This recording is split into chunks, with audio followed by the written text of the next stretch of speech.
علیہ الصلاۃ والسلام. صدر محترم، اساتذہ کرام، مہمانان کرام، بٹن آپ سے بٹن بھاگا بٹن.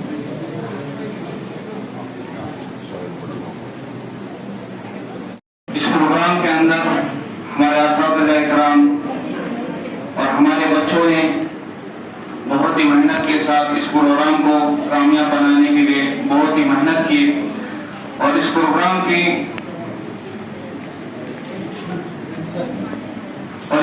کو جس طریقے سے سنوارنے کے لیے اس کے لیے جو بھی ضرورتیں آئی، اسکول کمیٹی اور کالج کی جو ذمہ دار ہے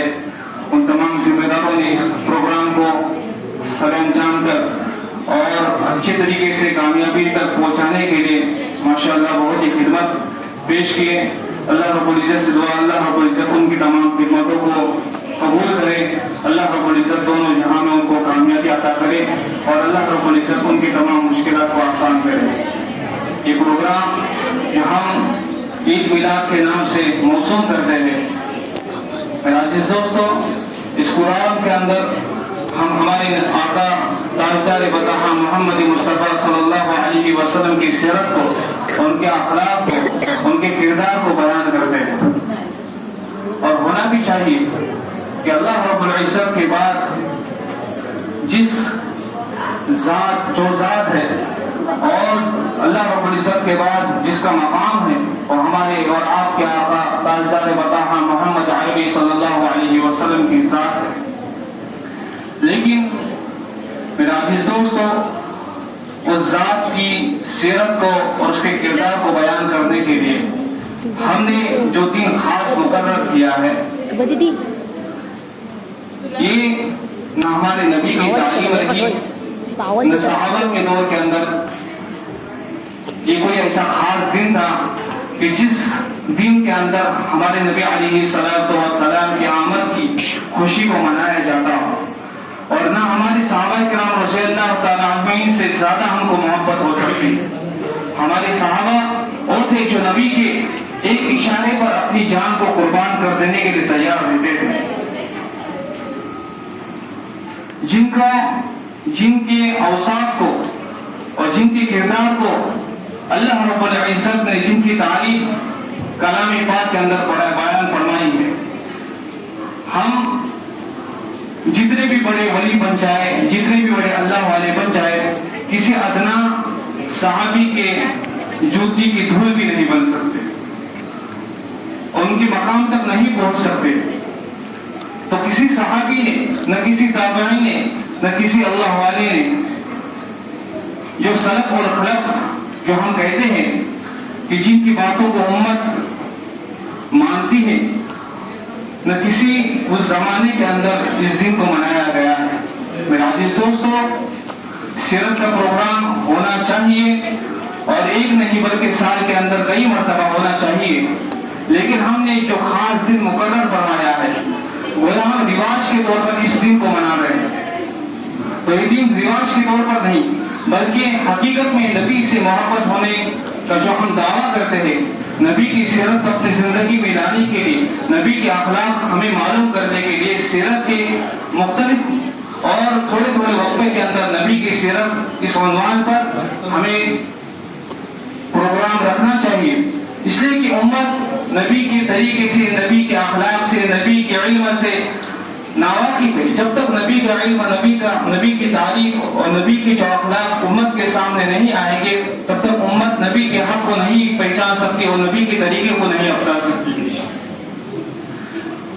گویا ہم اس دن کو منا کر ہم گویا یہ کہہ رہے ہیں کہ اللہ کے نبی علیہ السلام نے ہمیں ہر چیز عطا فرمائی، ہمیں کسی چیز کا محتاج نہیں بنایا. کہ اللہ کے نبی جس نے کھانے کے طریقے کو، پینے کے طریقے کو، سونے کے طریقے کو، یہاں تک کہ بیت الخلا جانے اور آنے کے طریقے کو بتایا، گویا نعوذ باللہ کہ اللہ کے نبی علیہ السلام نے ایک دن منانے کا طریقہ بتانا ہم کو بھول گئے.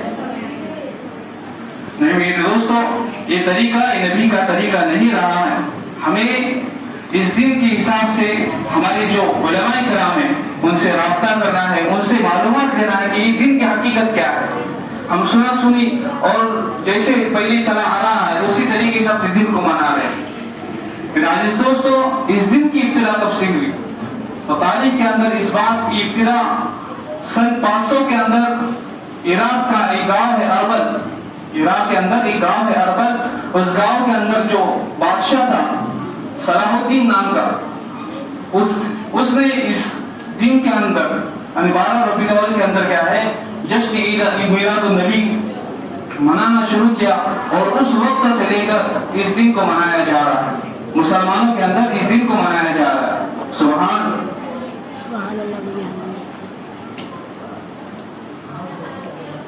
میرا عزیز دوستو، میں آپ کے سامنے جو باتیں بیان کر رہا ہوں نہ میری ذات سے ایسی کوئی بات ہے کہ میں آپ کا دل دکھانا چاہتا ہوں، لیکن حقیقت ہے کہ اگر ہم نے اس صحیح بات کو نہیں بتایا اور لوگوں کے اندر ایسی غلط باتیں چلتے رہی تو غلط کو غلط کہنے والا کوئی نہیں رہے گا۔ ہم نبی سے محبت تو رکھتے ہیں، نبی کی سیرت سے محبت تو رکھتے ہیں، لیکن نبی کا جو طریقہ ہے ان طریقوں کو اپنانے کے لیے ہم کیا ہے کوسوں دور ہے۔ ہمیں معلوم ہے اگر تاریخ کا ہم مطالعہ کریں اور حدیث نبوی، حدیث کے اندر بھی وہ حدیثیں ہیں جن کو ان حدیثوں کو ماننا ہے جن کو صحیح اور حسن کہا گیا ہے، جن پر عمل کرنا کیا ہے صحیح ہے، جن پر عمل کرنے سے کیا ہے نبی کے راستے پر پہنچ سکتے۔ حدیثوں کے اندر وہ حدیث بھی ہے جو موضوع قرار دیتی ہے۔ حدیثوں کے اندر حدیثوں کے مختلف نام ہیں، تو حدیثوں کے اندر ایک موضوع حدیث جو من گھڑت حدیث کہتے ہیں، وہ حدیث ہمارے اندر کیا ہے چلی رہتی۔ میرے عزیز دوستو، نبی علیہ الصلوۃ والسلام کی حدیث ہے کہ جو شخص میری طرف اس بات کو منسوخ کرے جو میں نے نہیں کہی، جو شخص میری طرف اس بات کو منسوخ کرے، نسبت کرے جو میں نے نہیں کہی، تو اپنا ٹھکانہ جہنم بنا دے۔ میرا عزیز دوستو، ایک بہت بڑی بات ہے کہ اللہ کے نبی علیہ الصلوۃ والسلام بتلا رہے، امت کو تعلیم دے رہے کہ ہر کسی کی بڑی بات یا کوئی جھوٹی موٹی بات اس کو میری طرف منسوخ نہ کرو، بلکہ اس بات کو پرکھو کہ کیا واقعہ وہ بات میری ہے یا کسی اور کی۔ ہر بات کو میری طرف منسوخ نہ کرو، جو بات اللہ کے نبی علیہ الصلوۃ والسلام نے نہیں بتلائی ہے، اگر ہم نے اس بات کو نبی کی طرف منسوخ کرتے ہوئے کہا تو وہ اللہ کے نبی علیہ الصلوۃ والسلام نے اس کے ٹھکانے کے لیے بتایا تو وہ اپنا ٹھکانہ جہنم بنا ہے۔ تو ہر انسان کو اس بارے میں فکر ہونا چاہیے۔ میرا عزیز دوستو، اللہ کے نبی علیہ الصلوۃ والسلام اس مہینے کے اندر پیدا ہوئے، ربیع الاول کے اندر پیدا ہوئے، اس میں تمام کا اتفاق ہے، کسی کے اندر کسی کا بھی اختلاف نہیں، اور اسی مہینے کے اندر کیا ہے اللہ کے نبی علیہ الصلوۃ والسلام کی وفات ہوئی۔ لیکن وفات اور ولادت کے متعلق کوئی بھی تاریخ متعین نہیں، ولادت سے متعلق تو تاریخ اب تک متعین نہیں ہوئی، لیکن وفات کے تعلق سے 9 تاریخ آتی ہے۔ 12 وفات ہم جو کہتے ہیں وہ غلط ہے۔ 9 تاریخ کیا ہے آپ صلی اللہ علیہ وسلم کی وفات ہوئی، اور اس کا اندازہ ہمیں اس بات سے ہوتا ہے کہ اللہ کے نبی علیہ الصلوۃ والسلام جو حجۃ الوداع ہے، وہ حج جس کے اندر ہے اللہ کے نبی علیہ الصلوۃ والسلام جو اپنی زندگی کا آخری حج ہے، اور 9 ذی الحجہ جو جمعہ کا دن آتا ہے، 9 ذی الحجہ جمعہ کا دن آتا ہے، اور یہ اس کے اندر تمام کا اتفاق ہے کہ 9 ذی الحجہ جو حجۃ الوداع کا دن تھا وہ جمعہ کا دن ہے۔ تو اس حساب سے اگر ہم کیلکولیشن کریں تو 9 ذی الحجہ کے بعد جو ربیع الاول آتا ہے، تو اس حساب سے اگر نبی علیہ الصلوۃ والسلام کی وفات ہے پیر کے دن ہوئی، نبی علیہ الصلوۃ والسلام کی وفات ربیع الاول کے پیر کے دن ہوئی، لیکن کس تاریخ کو ہوئی اگر اس کا کیلکولیشن کریں گے تو 9 ذی الحجہ جمعہ کا دن، اس دن کے حساب سے ہر مہینے کے اگر 29 اور 30 تاریخ جو بھی ہم اسلامی مہینے کے حساب سے جو دن ہیں اس دن کا ہم کیلکولیشن کریں گے تو 12 ربیع تو بالکل نہیں آتا ہے، 12 ربیع الاول پیر کا دن بالکل نہیں آتا ہے۔ اور نبی علیہ الصلوۃ والسلام پیر کے دن صبح کے وقت، چانچ کے وقت 8 یا 8:30 9 بجے کیا ہے ان کا انتقال ہوا، اور نبی علیہ الصلوۃ والسلام کو دفن کرنے کا جو مرحلہ تھا وہ بدھ کی رات یعنی منگل کا دن جا کر بدھ کی رات کے اندر کے اللہ کے نبی علیہ الصلوۃ والسلام کو دفن کر دیا گیا۔ یہ کیوں؟ اس وجہ سے کہ جب اللہ کے نبی علیہ الصلوۃ والسلام کی وفات ہوئی تو وفات کے بعد کیا ہے بہت سے باتوں کے اندر اختلاف ہوا، بہت سے باتوں کے اندر اختلاف ہوا کہ اللہ کے نبی علیہ السلام کو غسل دینا ہے تو کس طریقے سے دیا جائے، کہ کپڑے پہنا کر غسل دیا جائے یا ہے کہ کپڑے نکال کر کے غسل دیا جائے. تو اس بات پر اتفاق ہوا کہ اللہ کے نبی علیہ السلام کو کپڑے پہنا کر ہی غسل دیا جائے. اس کے بعد اختلاف ہوا کہ اللہ کے نبی علیہ السلام کو دفن کرنا ہے تو کس جگہ کرنا ہے. بعض صحابہ کہتے تھے کہ اللہ کے نبی علیہ السلام مکہ کے تو مکہ المکرمہ کے اندر کیا ہے آپ کو دفن کر دیا جائے. بعض صحابہ کہتے ہیں کہ زیادہ تر صحابہ انبیاء علیہ السلام بیت المقدس مسجد اقصی وہاں پر ہے تو ہم کیا ہے ملک شام کے اندر ان کو کیا کریں گے دفن کریں گے. اور بعض صحابہ کہتے تھے کہ نبی علیہ السلام کی زیادہ تر زندگی مدینہ کے اندر گزرے گی تو مدینہ کے اندر ان کو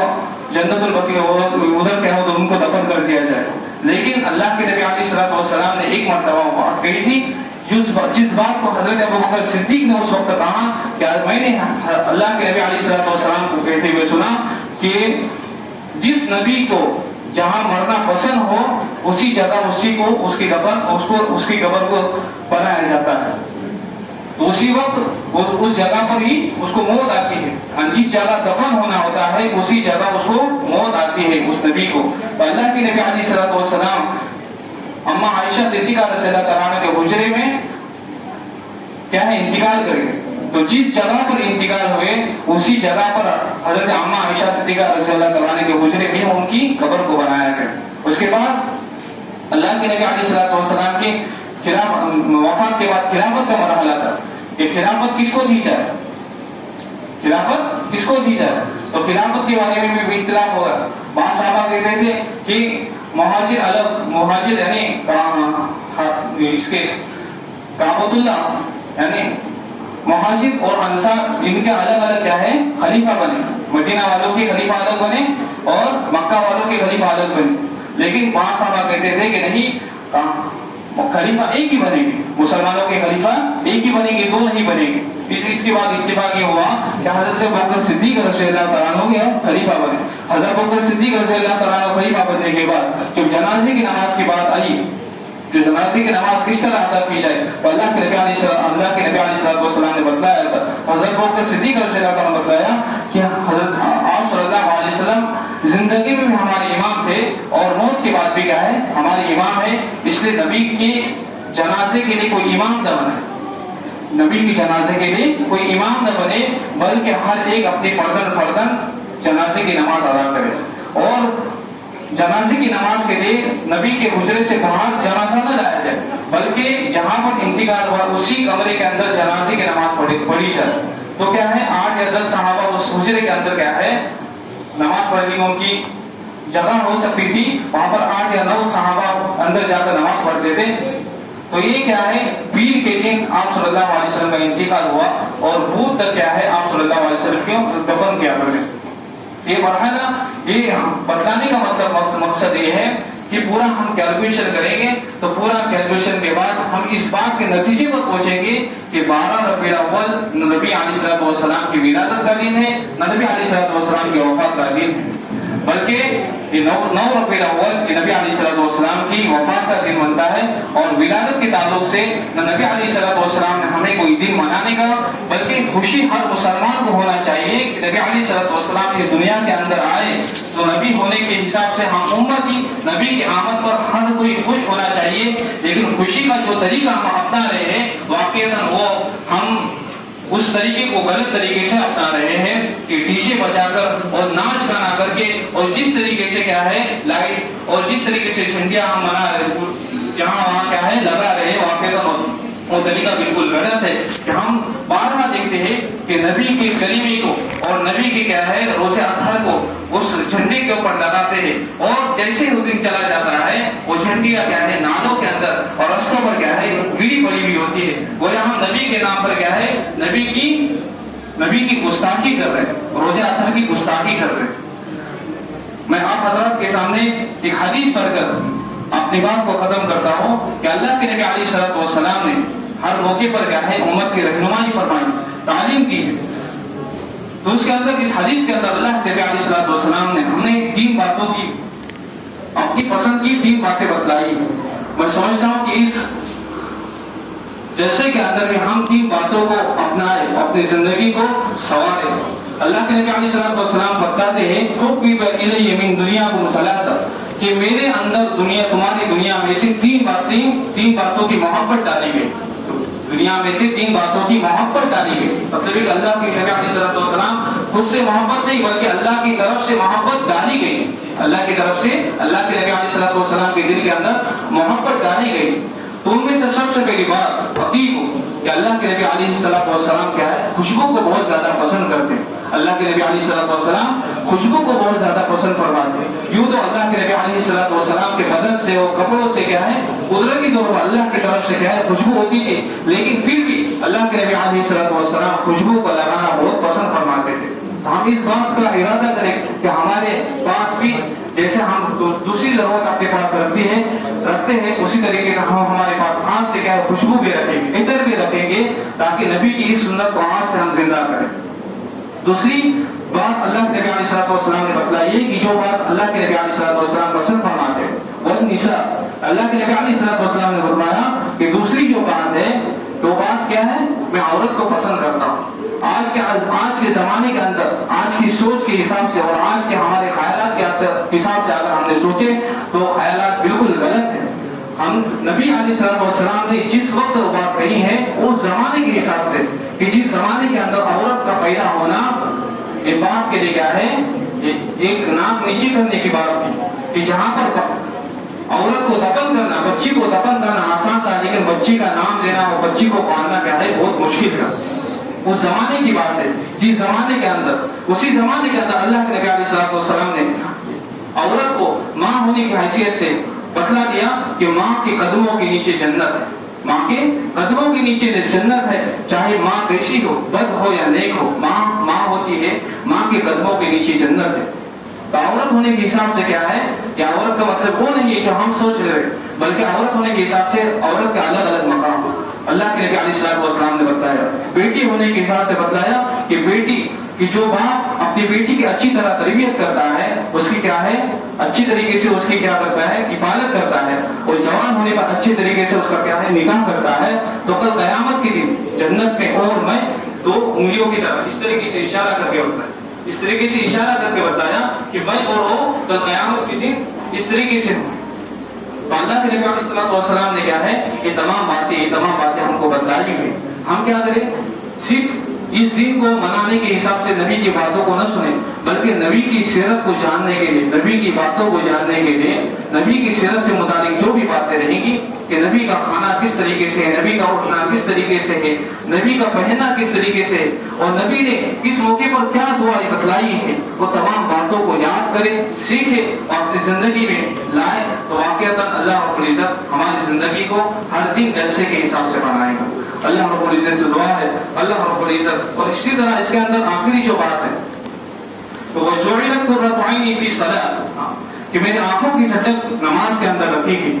اللہ کے نبی علیہ الصلوۃ والسلام نے جو بات بتائی ہے تو تیسری بات کہ جو محبت میرے دل کے اندر ڈالی ہے وہ نماز کی محبت ہے۔ آج امت کا ہم حال دیکھیں کہ نماز سے آج امت کتنی دور ہے۔ اللہ کے نبی علیہ الصلوۃ والسلام کا آخری وقت ہے، دنیا سے جا رہے ہیں، پھر بھی اپنے امت کو سبق دے رہے کہ نماز کا کیا کرو، اہتمام کرو، نماز کو نہ چھوڑو۔ نماز کو چھوڑنا یہ امت سے نکل جانے کا اور اسلام سے دور ہو جانے کا کیا ہے وہ ہے۔ اللہ کے نبی علیہ الصلوۃ والسلام نے پیغام دیا، من ترک الصلاۃ متعمدا فقد کفر، جس نے جان بوجھ کر نماز کو چھوڑ دیا اس نے کفر کیا۔ ایک حدیث کے اندر اللہ کے نبی علیہ الصلوۃ والسلام بتلاتے ہیں کہ جس نے جان بوجھ کر نماز کو قضا کر دیا، جس نے جان بوجھ کر نماز کو قضا کر دیا، 83 کروڑ ہزار سال جہنم کے اندر جلنا پڑے گا۔ آج امت کیا ہے تھوڑے تھوڑے بہانے سے نماز کو توڑ رہی ہے، چھوڑ رہی ہے۔ اللہ رب العزت سے دعا ہے، اللہ رب العزت ہم تمام کو کئی سنی باتوں پر عمل کرنے کی توفیق عطا فرمائے، اور نبی کے جو طریقے ہیں، نبی کے جو افعال ہے، نبی کا جو کردار ہے وہ کردار ہم تمام امت اپنائے۔ اللہ رب العزت اللہ رب العزت ہم تمام کو کئی سنی باتوں پر عمل کرنے کی توفیق عطا فرمائے۔ وما علینا الا